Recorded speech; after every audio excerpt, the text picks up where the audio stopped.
నమస్కారం వార్తలకు స్వాగతం నేను గౌతమ్ కుమార్ ముందుగా ముఖ్యాంశాలు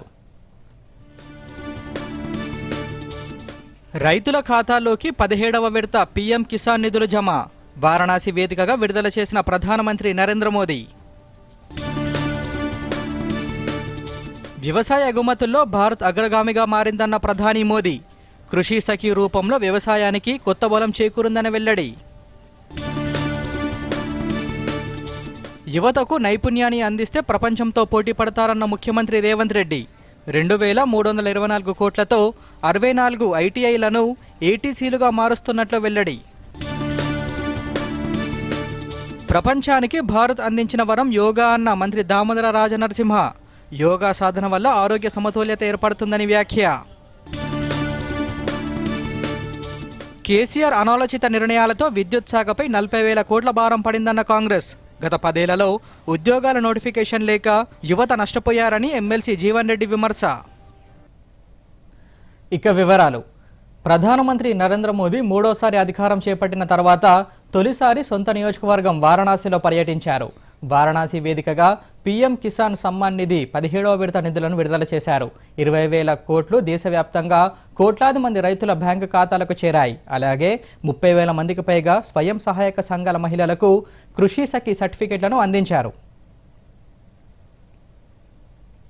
ఈ సందర్భంగా ప్రధానమంత్రి నరేంద్ర మోదీ మాట్లాడుతూ వ్యవసాయానికి కృషి సఖి రూపంలో కొత్త బలం చేకూరిందన్నారు. రానున్న కాలంలో దేశవ్యాప్తంగా వేలాది గ్రూపులు వ్యవసాయానికి అనుసంధానం కానున్నట్లు వెల్లడించారు. రైతులు స్వావలంబన సాధిస్తున్నారని వ్యవసాయ ఎగుమతుల్లో అగ్రగామిగా మారారని ప్రధాని అన్నారు. అనేక ఉత్పత్తులు నేడు విదేశీ మార్కెట్లకు చేరుతున్నాయన్నారు. పీఎం కిసాన్ సమృద్ధి ద్వారా రైతులకు పెద్ద మద్దతు వ్యవస్థను అభివృద్ధి చేశామన్నారు. కిసాన్ సమ్మాన్ నిధి ప్రపంచంలోనే అతిపెద్ద ప్రత్యక్ష ప్రయోజన బదిలీ పథకంగా పేర్కొన్నారు. దేశంలోని కోట్లాది మంది రైతు కుటుంబాల బ్యాంక్ ఖాతాలో ఇప్పటి వరకు 3,15,000 కోట్లు జమ చేసినట్లు ప్రధాని తెలిపారు.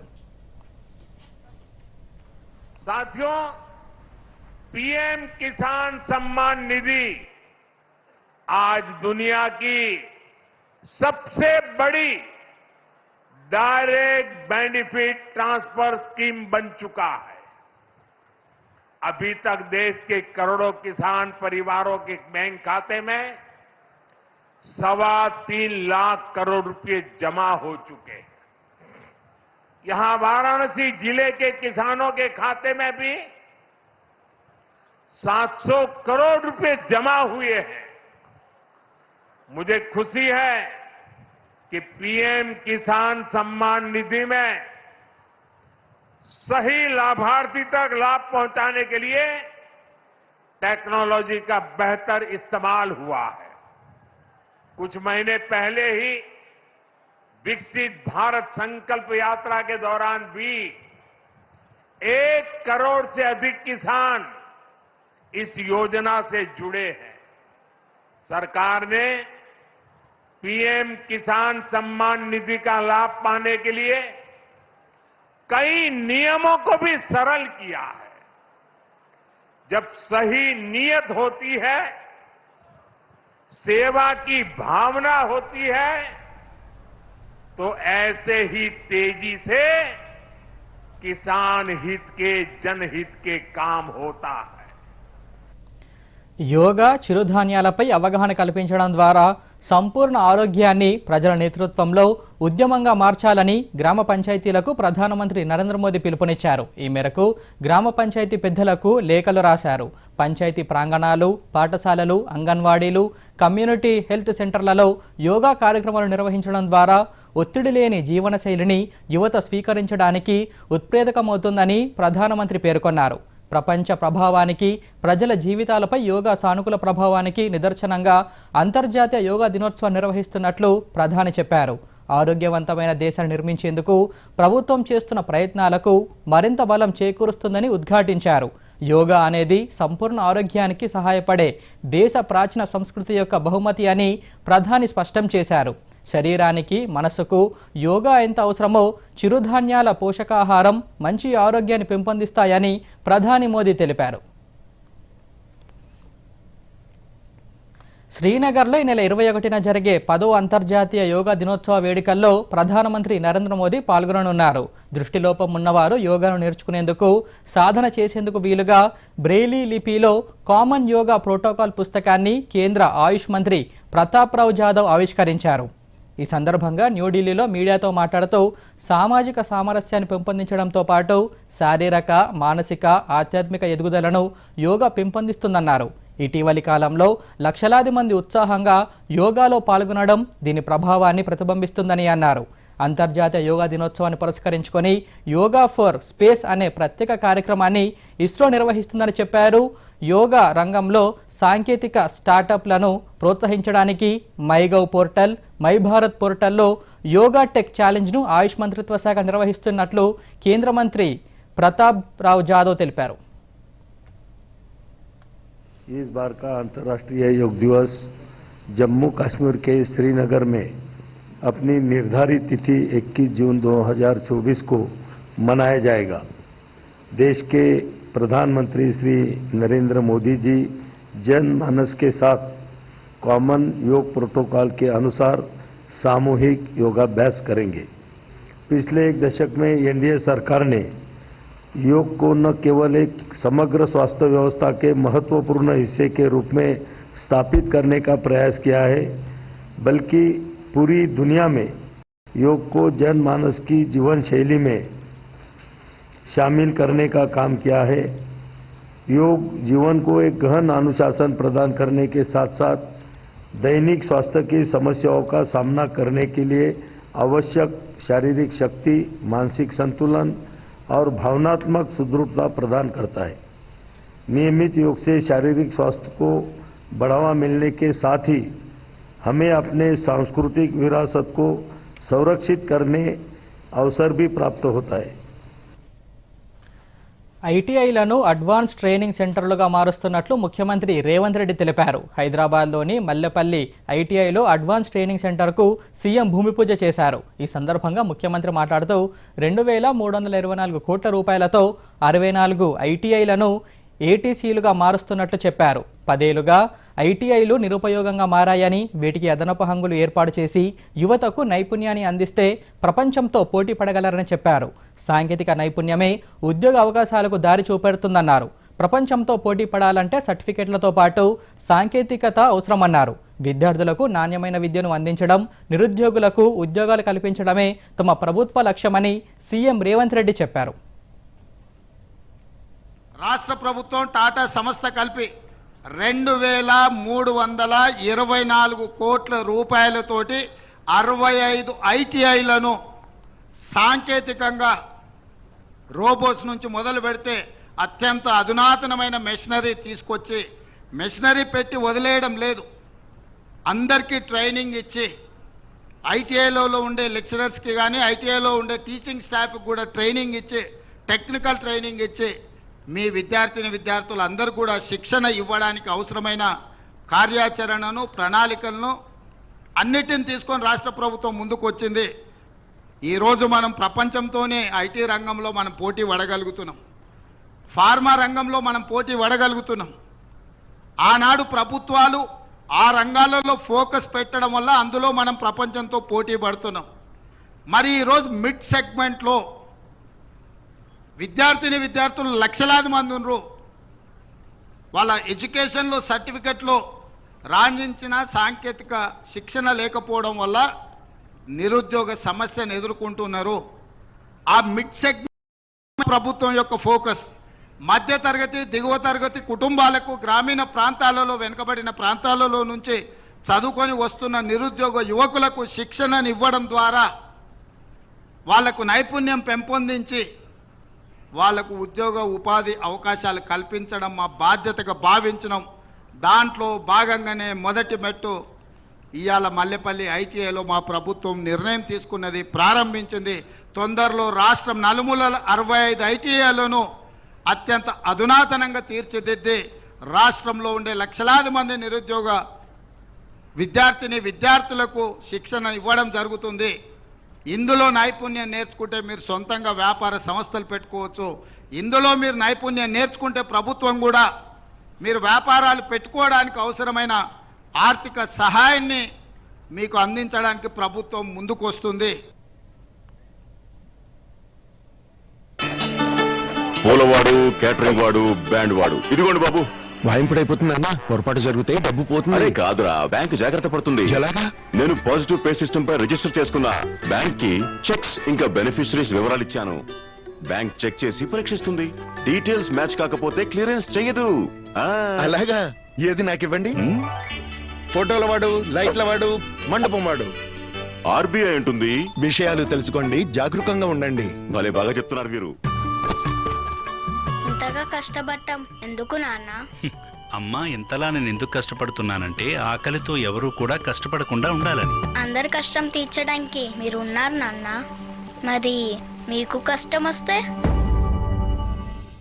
3 సులభమైన దశల్లో మీ పంట బీమా చేసుకోండి. క్షేమ సుకృతి క్రాప్ ఇన్సూరెన్స్. కాల్ చేసి మరియు 499 రూపాయలతో 100కు పైగా పంటలకు ఇన్సూరెన్స్ చేసుకోవచ్చు.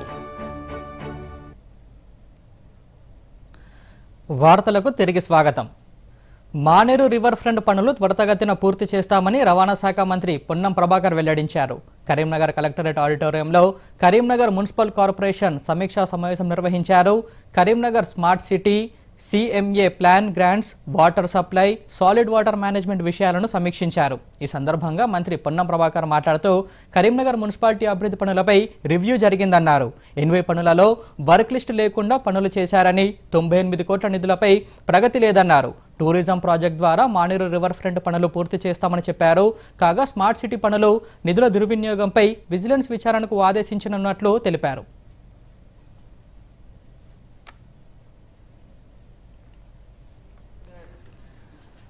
బ్రిడ్జ్ వరకు కూడా ప్రపంచానికి భారతదేశం ఇచ్చిన వరం యోగా అని రాష్ట్ర వైద్య ఆరోగ్య శాఖ మంత్రి దామోదర రాజనరసింహ పేర్కొన్నారు. ప్రపంచ యోగా దినోత్సవం కర్టన్ రైజర్స్ను హైదరాబాద్లోని నెక్లెస్ రోడ్లో ఆరోగ్య శాఖ నిర్వహించింది. ఈ కార్యక్రమంలో మంత్రి దామోదర రాజనరసింహ పాల్గొన్నారు. అనంతరం దామోదర రాజనరసింహ మాట్లాడుతూ యోగా సాధన వల్ల శారీరకంగా, మానసికంగా, ఆధ్యాత్మికంగా ఆరోగ్య సమతుల్యత ఏర్పడుతుందన్నారు. కాగా పూర్వీకులు మనకు ఇచ్చిన గొప్ప చారిత్రక సంపద యోగా అని చెప్పారు. ప్రతి స్కూల్లో, కాలేజీల్లో యోగాను దినచర్యగా ప్రాక్టీస్ చేయాలని తెలిపారు. జూన్ 21న జరిగే ప్రపంచ యోగా దినోత్సవంలో ప్రతి ఒక్కరూ భాగస్వామ్యం కావాలని మంత్రి దామోదర రాజనరసింహ పిలుపునిచ్చారు. One of the greatest contribution to the mankind in the world is India's yoga contribution, which is more than 5,000 years. Yoga, it is personal. Yoga, it is for health. Yoga, it is for healthy life. And yoga is for mental stability. Yoga is for your mental consciousness. Atma and Paramatma is a combination of yoga. ప్రతిరోజు ప్రతి వాళ్ళు యోగా చేస్తే గనక మానసిక ఆరోగ్యం, శారీరక ఆరోగ్యం రెండూ బాగుంటాయి. ఎందుకంటే ఆయుర్వేదం ప్రకారము హితాహితం సుఖం దుఃఖం ఆయుస్తస్య హితాహితం మానంచ తచ్చ యత్రోక్తం ఆయుర్వేదం సముచ్యతే అన్నారు. అంటే ఎప్పుడైతే మనస్సు, శరీరము రెండూ ఆరోగ్యంగా ఉంటాయో అప్పుడే మనిషి కూడా హెల్దీగా ఉంటారు. కాబట్టి ప్రతి వాళ్ళు యోగా చేయండి. దాని బీఆర్ఎస్ ప్రభుత్వం గత 10 ఏళ్ల కాలంలో ఉద్యోగాల నియామకాలు చేపట్టక యువతతో ఆడుకుందని కాంగ్రెస్ ఎమ్మెల్సీ జీవన్ రెడ్డి ఆరోపించారు. గాంధీ భవన్లో మీడియాతో మాట్లాడుతూ గత 10 ఏళ్లలో బీఆర్ఎస్ ప్రభుత్వం ఒక్కసారి కూడా గ్రూప్ 1 పరీక్ష నిర్వహించలేదన్నారు. ఇప్పుడు కాంగ్రెస్ ప్రభుత్వం ఉద్యోగాలు భర్తీ చేస్తుంటే బీఆర్ఎస్ నేతలకు నచ్చడం లేదని విమర్శించారు. నోటిఫికేషన్లో ఇచ్చిన షెడ్యూల్ ప్రకారం పరీక్షలు నిర్వహిస్తామని చెప్పారు. 6 నెలల్లోనే 30,000 ఉద్యోగాలు భర్తీ చేసినట్లు జీవన్ రెడ్డి వెల్లడించారు. కాగా కేసీఆర్ నిర్ణయంతో విద్యుత్ శాఖపై 40,000 కోట్ల ఆర్థిక భారం పడిందన్నారు. యాదాద్రి పవర్ ప్లాంట్ భారం అవుతుందని అప్పుడే చెప్పినా కేసీఆర్ ప్రభుత్వం వినిపించుకోలేదని జీవన్ రెడ్డి అన్నారు. 10 సంవత్సరాలు నిరుద్యోగ యువతి యువకులతో ఏదైతుందో వాళ్ళ జీవితాలతో చెలగాటాలాడి ఈ తెలంగాణ రాష్ట్ర సాధన కొరకు ఏదైతుందో ఆత్మత్యాగాలు బలిదానాలు చేసుకున్నటువంటి ఒక తెలంగాణ యువత ఇలా రాష్ట్రంలో కాంగ్రెస్ ప్రభుత్వం ఏర్పడ్డ తదుపరి ఒక నిర్ణీత కాల వ్యవధిలో ఇలా ప్రభుత్వంలో ఉన్న ఖాళీలన్నీ భర్తీ చేయబడే విధంగా ఏదైతుందో ఇలా ఉద్యోగాల భర్తీ ప్రక్రియను చేపడుతుంటే for the last 12 years Telangana రాష్ట్ర ఏర్పడ్డ తదుపరి 10 సంవత్సరాల కాలం మీరు 2 పర్యాయాల అధికారానికి వచ్చి ఒక గ్రూప్ 1 ఎగ్జామ్ నిర్వహించలేదు. గ్రూప్ 1 ఎగ్జామ్ ప్రిలిమ్స్ మొన్న ఏ విధమైనటువంటి అభ్యంతరాలు లేకుండా ఎగ్జామ్ నిర్వహింపచేస్తే హర్షించవలసింది పోయి మీరు 1:50 మీరు ఏదైతే కాంపిటీషన్ ఉన్నదో దాన్ని 1:100 చేయాలి. ఏదైనా మిస్టర్ హరీష్ రావు నోటిఫికేషన్ లో పెట్టుకోవడం జరుగుతుంది. Any job recruitment public service commission ఏదైతే ఉందో దాని ప్రొసీజర్ ఏ విధంగా అవలంబించబోతున్నారనేది నోటిఫికేషన్ లో షెడ్యూల్ విడుదల చేస్తారు. రాష్ట్రంలో సంచలనం సృష్టించిన ఫోన్ ట్యాపింగ్ కేసులో కీలక పరిణామాలు చోటు చేసుకున్నాయి. ఎస్ఐబికి సాంకేతికత అందించిన ఇన్నోవేషన్ ల్యాబ్లో హార్డ్ డిస్క్ల సీజ్ చేశారు. కాగా ఇన్నోవేషన్ ల్యాబ్ చైర్మన్ రవికుమార్ ఇల్లు కార్యాలయంలో సోదాలు చేశారు. అలాగే బెంగళూరు, హైదరాబాద్ కార్యాలయాల్లో సోదాలను సిట్ అధికారులు నిర్వహించారు. రవికుమార్ ఇంట్లో దాచిపెట్టిన 3 సర్వర్లు, 5 మినీ డివైస్లతో పాటు హార్డ్ డిస్క్లను సిట్ అధికారులు స్వాధీనం చేసుకున్నారు. అప్పట్లో ప్రతిపక్ష నేతల ఇళ్లతో పాటు 3 జిల్లాల్లో ఇన్నోవేషన్ ల్యాబ్ కంట్రోల్ రూమ్లు ఏర్పాటు చేసినట్లుగా గుర్తించారు. మినీ కంట్రోల్ రూమ్ల ఏర్పాటులో రవికుమార్ కీలక పాత్ర పోషించారని సిట్ అధికారులు తెలిపారు. పటాన్చెరు, సంగారెడ్డి వరకు మెట్రో రైలును తీసుకొచ్చే బాధ్యత తనదని మెదక్ ఎంపీ రఘునందన్ రావు పేర్కొన్నారు. ప్రస్తుతం మియాపూర్ వరకు ఉన్న మెట్రోను మొదటి దశలో పటాన్చెరు వరకు, రెండో దశలో సంగారెడ్డి వరకు విస్తరించాలని మెట్రో భవన్లో ఎన్వీఎస్ రెడ్డికి రఘునందన్ రావు వినతిపత్రం అందించారు. ఇందుకు సంబంధించిన డిపిఆర్లను సిద్ధం చేసి డిసెంబర్ నాటికి శంకుస్థాపన చేసే విధంగా చర్యలు తీసుకోవాలని కోరారు. అనంతరం రఘునందన్ రావు మీడియాతో మాట్లాడుతూ మెదక్ ఎంపీగా గెలిచిన తర్వాత తాను చేపట్టిన తొలి కార్యక్రమం ఇదేనన్నారు. 30 రోజుల్లో డిపిఆర్లు సిద్ధం చేసి మంత్రివర్గం దృష్టికి తీసుకెళ్తానని మెట్రో ఎండీ హామీ ఇచ్చినట్లుగా చెప్పారు. ఆ తర్వాత కేంద్ర ప్రభుత్వంతో మాట్లాడి పనులు త్వరగా జరిగేటట్లు చూస్తానని వెల్లడించారు. ఆగిపోయినటువంటి మెట్రోని పటాన్చెరు నుంచి సంగారెడ్డి వరకు ఎక్స్టెన్షన్ చేయించాలని చెప్పి ఒక రాతపూర్వకమైనటువంటి రిప్రజెంటేషన్ ఇవ్వడం జరిగింది. మా రిప్రజెంటేషన్ పైన స్పందించినటువంటి మెట్రో రైల్ సీఎండీ గారు నెల రోజుల్లో డిపిఆర్ను పూర్తి చేసి రాష్ట్ర ముఖ్యమంత్రి గారి దృష్టికి తీసుకెళ్తామని, వారి ఆమోదం పొందిన తర్వాత భారత ప్రభుత్వానికి ఆ ఫైల్ను పంపిస్తామని, మీరు ఆ ఫైల్ని ఎంత తొందరగా క్లియర్ చేయించుకొని వస్తే అంత తొందరగా పటాన్చెరు వరకు, సంగారెడ్డి వరకు మెట్రో రైలు ఎక్స్టెన్షన్ చేయడానికి అవకాశం ఉందని చెప్పి హామీ ఇచ్చినందుకు వారికి కృతజ్ఞతలు తెలియజేస్తూ డిసెంబర్ 2024 వరకు పేపర్ వర్క్ మొత్తం పూర్తి చేసి అట్లీస్ట్ ఫౌండేషన్ స్టోన్ వేసేందుకు ప్రయత్నం చేద్దామని చెప్పి నేను వారికి విజ్ఞప్తి చేయడం జరిగింది. మా విజ్ఞప్తికి సానుకూలంగా స్పందించినందుకు వారికి కృతజ్ఞతలు తెలియజేస్తూ భారత ప్రభుత్వానికి ఈ రాష్ట్ర ప్రభుత్వ కేబినెట్ అప్రూవల్ తెలిపి భారత ప్రభుత్వానికి పంపించినటువంటి 6 నెలల్లో పటాన్చెరుకి మెట్రో రైలు పనులని ప్రారంభించేందుకు మెదక్ పార్లమెంట్ సభ్యునిగా నాకు అవకాశం ఇచ్చి పటాన్చెరు, సంగారెడ్డి నియోజకవర్గ ప్రజలు ముఖ్యంగా భారీ మెజార్టీతో ఆశీర్వదించినందుకు, ఎంపీ అంటే మెంబర్ ఆఫ్ పార్లమెంట్ కాదు, మెట్రో పక్కా చేస్తానని చెప్పి ఎన్నికల ప్రచారంలో ఏ మాటనైతే చెప్పినో ఆ మాట కోసం మొట్టమొదటి ప్రజా సమస్యల మీద వచ్చింది. నేను ఎంపీగా గెలిచిన తర్వాత వచ్చినటువంటి మొట్టమొదటి సమస్య కూడా పటాన్చెరు, సంగారెడ్డి వరకు మెట్రో ఎక్స్టెన్షన్ కోసం వచ్చినాను. ఆసియా ఖండంలోనే ఒక పెద్ద పారిశ్రామిక ప్రాంతం. కాలేజీలకు రావాలన్నా, హాస్పిటల్లకు రావాలన్నా, పరిశ్రమలకు పోవాలన్నా రోజు రోజుకి నేషనల్ హైవే 6 లైన్స్ పెరిగితే కూడా సరిపోనంత ట్రాఫిక్ ఉంది. కాబట్టి భవిష్యత్ ట్రాఫిక్ అవసరాలను దృష్టిలో పెట్టుకుని మొట్టమొదటి పటాన్చెరు వరకు ఈ స్టేజిని మెట్రోని ఎక్స్టెన్షన్, ఆ తర్వాత వెంటనే దాన్ని సంగారెడ్డి వరకు ఎక్స్టెన్షన్ చేయించేటువంటి బాధ్యతను మెదక్ పార్లమెంట్ సభ్యునిగా నేను తీసుకుంటానని చెప్పి ఈ సందర్భంగా మా ఓటర్ మహాశయులకి సవినయంగా తెలియజేస్తా ఉన్నాను. నూతన నేర న్యాయ చట్టాలు జూలై 1 నుంచి అమల్లోకి రానున్నాయి. ఐపీసీ, సిఆర్పిసి స్థానంలో భారతీయ న్యాయ సంహిత, భారతీయ నాగరిక సురక్ష సంహిత, భారతీయ సాక్ష్య అధినియం చట్టాలు రూపొందించి కేంద్రం భారతీయ నాగరిక సురక్ష సంహిత చట్టంలో సాంకేతికత వినియోగానికి ప్రాధాన్యత ఇచ్చింది. ఇలా ఎన్నో మార్పులతో అమల్లోకి రాబోతున్న నూతన నేర న్యాయ చట్టాలపై ప్రజల్లో మరింత అవగాహన కల్పించే లక్ష్యంతో దూరదర్శన్ యాదగిరి ఛానల్లో సోమవారం నుంచి శనివారం వరకు ప్రతిరోజు ఉదయం 7:45 ప్రత్యేక అవగాహన కార్యక్రమం ప్రసారమవుతోంది. వారిపై జరిగే నేరాలపై కఠిన చర్యలు తీసుకుంటామని ఈ చట్టాలు చెప్తున్నాయి.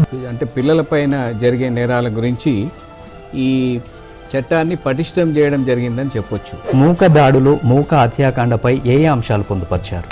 ఒక 10 మంది కలిసి ఇతను తప్పు చేశాడు అనేసి అతన్ని శిక్షించడం, కోర్టులతో సంబంధం లేకుండా చేయడం తప్పు అనమాట. ఈ ఎఫ్ఐఆర్, జీరో ఎఫ్ఐఆర్ ఈ రెండు కూడా ఈ బాధితులకు రక్షణగా ఉంటాయని నేను భావిస్తాను.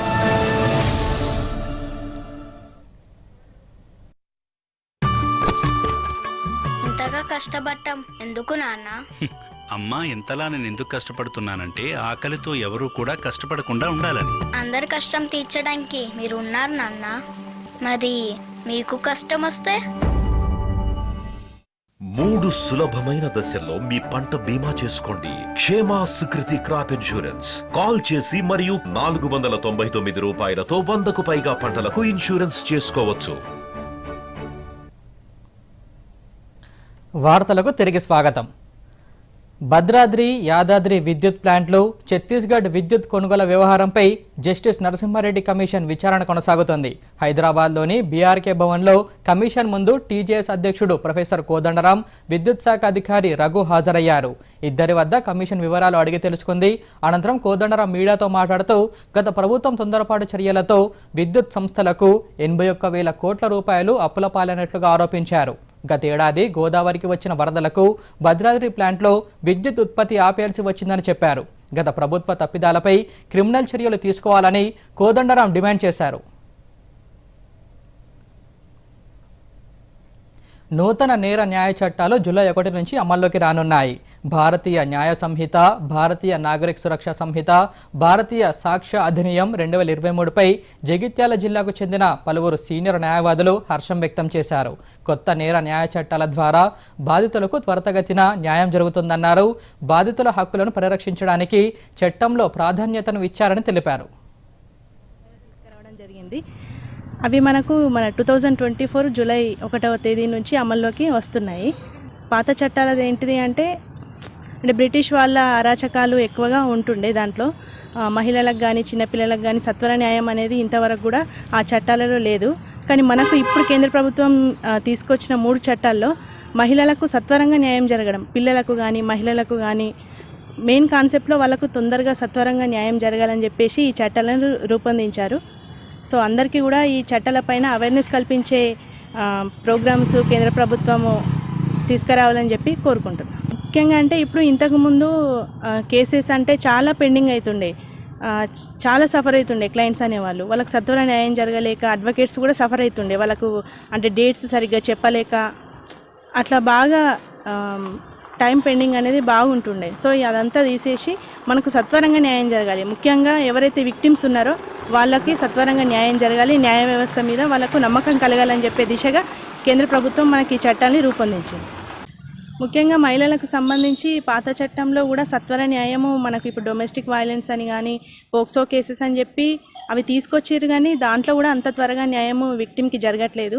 సో దాంట్లో కూడా శిక్షలు ఎక్కువగా పెంచేసి సత్వరంగా న్యాయం జరగాలని చెప్పేసి ఈ చట్టాలను రూపొందించడం జరిగింది. బ్రిటిష్ కాలం అప్పుడు ప్రవేశపెట్టిన 1860 అప్పటి చట్టాలు ఉన్నప్పటికీ కూడా ప్రజలకు సత్వర న్యాయం జరగకపోవడం, తర్వాత కోర్టులలో కూడా సంఖ్య తక్కువ ఉండడం, చట్టాలను కూడా సరైన విధంగా ఇప్పుడున్న పరిస్థితిలో వాడుకునే విధంగా లేకపోవడం, చాలా కొత్త ఏదైతే నేరాలు ఉన్నాయో జరుగుతున్నాయి కనుక దానికి అనుగుణంగా ప్రజలలో చట్టాల పట్ల భయం ఉండడం, చట్టాల పట్ల ఒక గౌరవం ఉండడం, ఆ విధంగా ఈరోజు భారతదేశంలో ఈ కొత్త చట్టాలు రావడం అనేది చాలా ఆహ్వానించదగ్గ విషయం. ఈ చట్టాలను మనం గౌరవించక తప్పదు. అలాగే ఎఫ్ఐఆర్ ఏదైతే ఉంటుందో గతంలో పోలీస్ స్టేషన్కి వెళ్ళి పోలీస్ స్టేషన్ చుట్టూ తిరిగి మనం ఇచ్చిన కంప్లైంట్పై వాళ్ళని అనేక సార్లు అడిగితే ఎఫ్ఐఆర్ చేసేవాళ్ళు. ఇప్పుడు ఆ విషయం అవసరం లేదు. ఒకవేళ వాళ్ళు శారీరకంగా నడవలేని పరిస్థితి ఉండి లేకపోతే అంగవైకల్యం ఉంటే పోలీసే వాళ్ళ దగ్గరికి వెళ్ళి నేరుగా ఎఫ్ఐఆర్ చేయాలని, తర్వాత 0 ఎఫ్ఐఆర్లు కూడా రిజిస్టర్ చేయాలని ఈ కొత్త చట్టంలో చాలా స్పష్టంగా ఇవ్వబడింది. దాని ప్రకారం ఇప్పుడున్న చట్టాలని గిట్ట సరైన పద్ధతిలో తీసుకెళ్తే ఒక్క నేరాల సంఖ్య తగ్గే అవకాశం ఉంది. యోగా అనేది ఒక్కరోజు జరుపుకునేది కాదని ప్రతిరోజు ప్రతి ఒక్కరూ చేయాలని ఎంఎస్సి యోగా విద్యార్థిని నవజ్యోతి అన్నారు. ఇప్పుడున్న జీవన విధానంలో ప్రతి ఒక్కరూ ఒత్తిడికి లోనవుతున్నారని, దీనికి యోగానే చక్కటి పరిష్కారమని పేర్కొన్నారు. చాలా వ్యాధులు ఒత్తిడికి గురి కావడం వల్లే వస్తాయని, అదొకటి దూరం చేసుకోవాలని సూచించారు. ప్రతి ఒక్కరూ గంటపాటు యోగా చేస్తే ఆరోగ్యం, ఆనందం ఉంటుందని వివరించారు. మన ఇంటర్నేషనల్ యోగా డే గురించి. సో బెస్ట్ అంటే ఇంటర్నేషనల్ యోగా డే అని కాకుండా మనం ప్రతిరోజు యోగా చేస్తే బెటర్, ఓన్లీ దట్ డే కాకుండా మనకి. సో ఇప్పుడు ప్రజెంట్ వచ్చే సమస్యలన్నీ కూడా దేని బేస్ చేసుకుని వస్తున్నాయంటే స్ట్రెస్. సో స్ట్రెస్ అనేది బీజకరణం. సో బీజకరణం మనం స్ట్రెస్ వల్లనే స్టార్ట్ అవుతుంది. సో స్ట్రెస్ తగ్గించుకుంటే it will stop hour diabetes and thyroid. Every problem is causing from stress only. So అది మనకి స్ట్రెస్ అనేది తెలీదు, అందరికీ స్ట్రెస్ వల్ల స్టార్ట్ అవుతుంది అనేది తెలియదు, బట్ ప్రజెంట్ ఫినామినా ఇదే రన్ అవుతుంది. సో మెదక్ ఘర్షణలో గాయపడ్డ గోరక్ష కార్యకర్త అరుణ్కు కేంద్ర మంత్రి బండి సంజయ్ ఫోన్ చేసి పరామర్శించారు. ఆయన ఆరోగ్య పరిస్థితి అడిగి తెలుసుకున్నారు. హైదరాబాద్ మియాపూర్లోని ఓ ప్రైవేట్ ఆసుపత్రిలో చికిత్స పొందుతున్న అరుణ్ను పరామర్శించిన ఎమ్మెల్యేలు పాయల్ శంకర్, పాల్వాయి హరీష్ కేంద్ర మంత్రి సంజయ్ కుమార్తో ఫోన్లో మాట్లాడించారు. అరుణ్కు మెరుగైన చికిత్స అందించాల్సిందిగా బండి సంజయ్ ఆసుపత్రి యాజమాన్యానికి సూచించినట్లుగా వారు తెలిపారు. అనంతరం బీజేపీ రాష్ట్ర కార్యాలయంలో పాయల్ శంకర్ మీడియాతో మాట్లాడుతూ హిందువుల పట్ల గత బీఆర్ఎస్ ప్రభుత్వం తరహాలోనే కాంగ్రెస్ ప్రభుత్వం కూడా కక్ష సాధింపు చర్యలకు పాల్పడుతుందని ఆరోపించారు. గోవులను వధించవద్దని హైకోర్టు ఉత్తర్వులు ఉన్నా పోలీస్ వ్యవస్థ నిర్లక్ష్యంగా వ్యవహరిస్తుందని విమర్శించారు.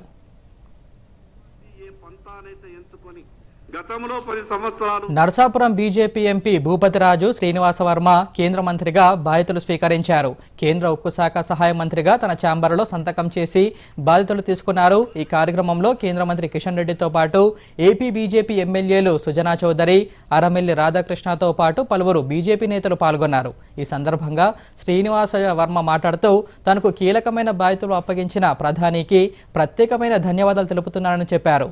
ఉక్కు శాఖలో మెరుగైన ఫలితాల కోసం తన వంతు కృషి చేస్తానన్నారు. ఆంధ్రప్రదేశ్ రాష్ట్రానికి సంబంధించిన పరిశ్రమలు విషయంలో ముఖ్యమంత్రి చంద్రబాబు నాయుడుతో చర్చలు జరుపుతానని శ్రీనివాసవర్మ అన్నారు. హిమాచల్ ప్రదేశ్లో సంభవించిన ప్రమాదంలో ప్రాణాలు కోల్పోయిన అమెరికా పారాగ్లైడర్ బోగ్ స్టాలర్ ట్రేవర్ మృతదేహాన్ని 14,800 అడుగుల ఎత్తులో గుర్తించి కిందకు తీసుకువచ్చిన ఐటీబీపీ దళాలను కేంద్ర హోంశాఖ సహాయ మంత్రి బండి సంజయ్ ప్రశంసించారు. మీ ధైర్య సాహసాలకు సెల్యూట్ అంటూ ట్వీట్ చేశారు. మానవతం పట్ల మీ ప్రయత్నాలన్నిటినీ అభినందిస్తున్నానని ప్రశంసించారు. బోగ్ స్టాలర్ 3 రోజుల క్రితం హిమాచల్ ప్రదేశ్లో పారాగ్లైడింగ్ చేస్తూ అదృశ్యమయ్యాడు. అతడి కోసం నిర్వహించిన 48 గంటల రెస్క్యూ ఆపరేషన్ అనంతరం 14,800 అడుగుల ఎత్తులో ప్రమాదం బారిన పడినట్లు ఐటీబీపీ సిబ్బంది గుర్తించారు. అక్కడి నుంచి మృతదేహాన్ని కిందకు తీసుకువచ్చారు.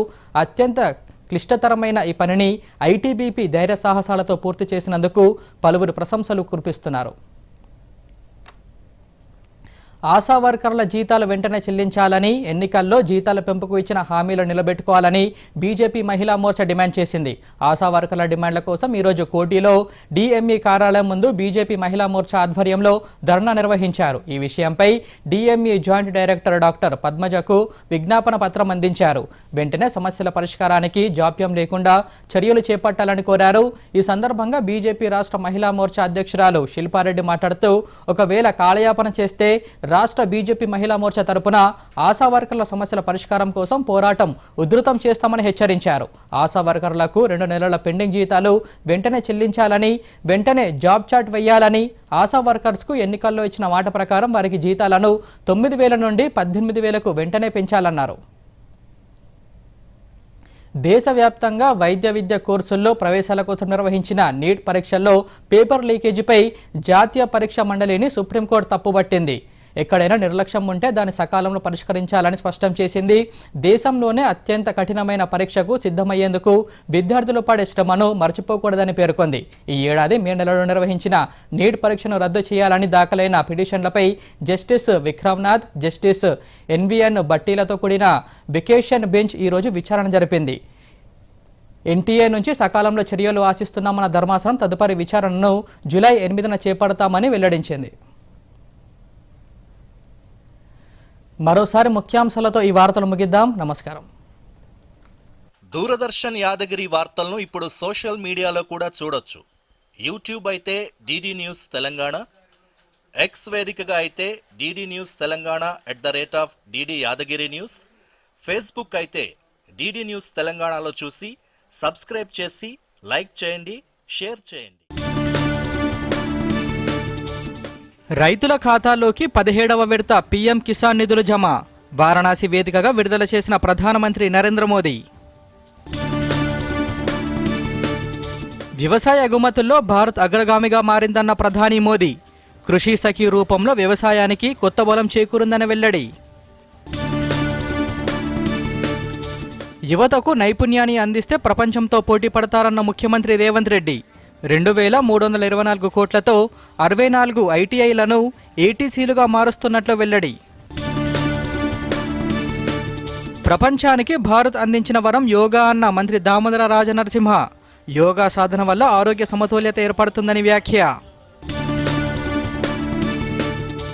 కేసీఆర్ అనాలోచిత నిర్ణయాలతో విద్యుత్ శాఖపై 40,000 కోట్ల భారం పడిందన్న కాంగ్రెస్. గత 10 ఏళ్లలో ఉద్యోగాల నోటిఫికేషన్ లేక యువత నష్టపోయారని ఎమ్మెల్సీ జీవన్